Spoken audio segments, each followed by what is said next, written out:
Hello guys and welcome back to the railway at last, and this video is actually on the railway instead of the other various tat that I've been showing you in previous videos. I would say that the plan for the track now is about how I want it to be, although there are potentially a few changes that could occur. I'm pretty much happy with it. I've got a new station area which I found on the internet, and it's based on a New York station, I think it is.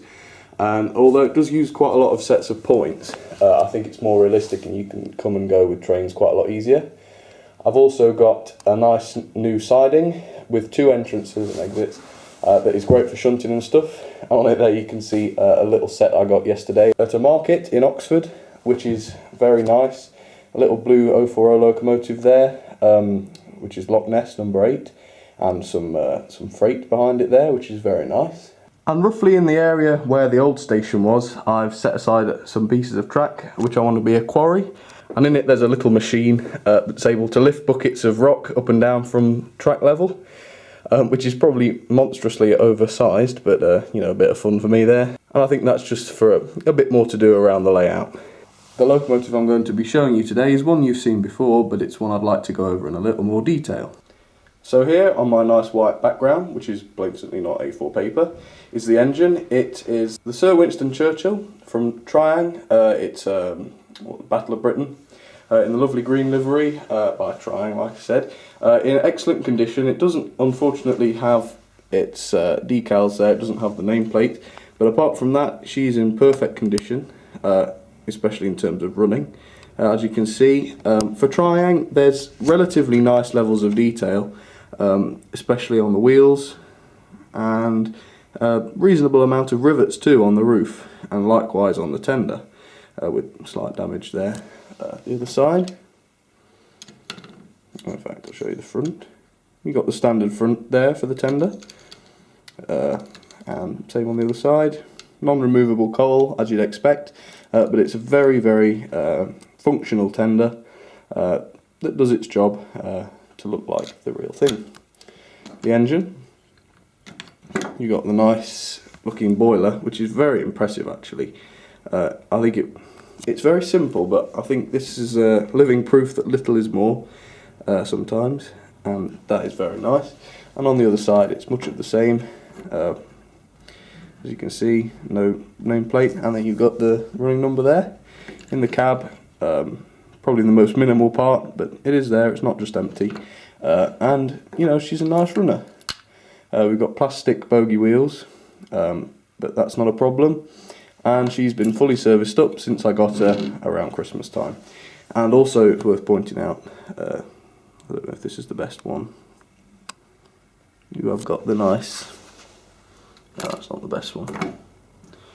You got the nice stickers on the side as well there, which quite eye-catching actually, especially from a distance, as you can see. Very nice. Anyway, we'll give us some passenger stock today and we'll take her around the layout for you.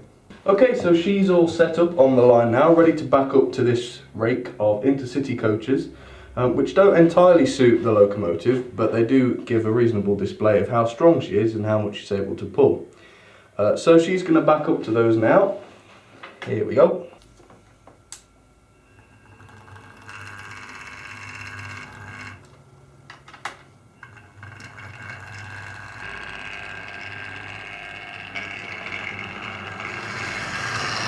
And now I'll let you have a look at her as she goes around the room.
And now she's going to try and attempt to reach full speed down the long straight.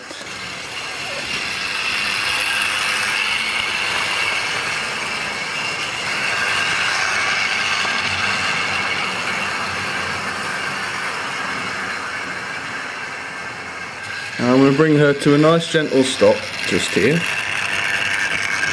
And then I'm going to introduce you to the second locomotive on the line today, or she will be in a minute. It's quite a unique one in that she's been repainted, and I think it's best if I just show you her up close. So here she is, and she's in fact a Hornby engine, although she does have all the hallmarks of a classic Triang engine. Same motor, nice thick wheels, and similar linkage really. But she is technically Hornby, and she was released as Sir Dinadan, I think it was, which was originally a green engine, but this one's been repainted, not by myself, into this lovely smoky black colour, which it almost looks weathered, but it's really just paint. And so it now resembles more closely an N15 King Arthur, which is very nice. I've got one very similar, which was I think the white Pullman set, same locomotive as that. But this one's got the charm of a classic Triang engine, and I just wanted to show it to you. So pulling a couple of LMS coaches, here she goes.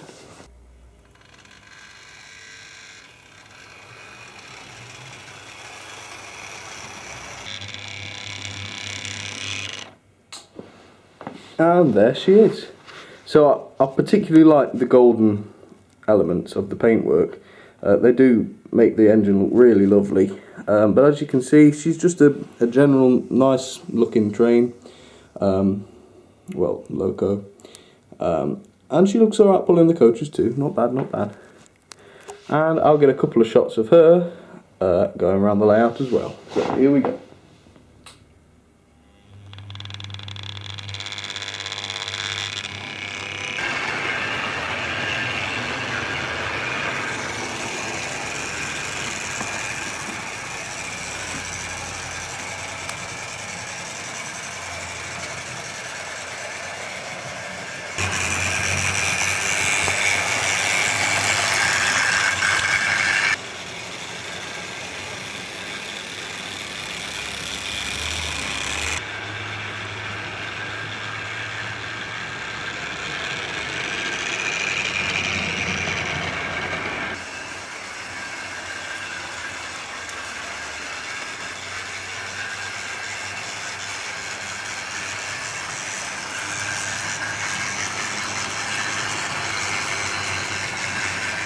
Well, thank you very much for watching, guys. I hope you enjoyed this one. I've gone back to how I used to make them a little bit.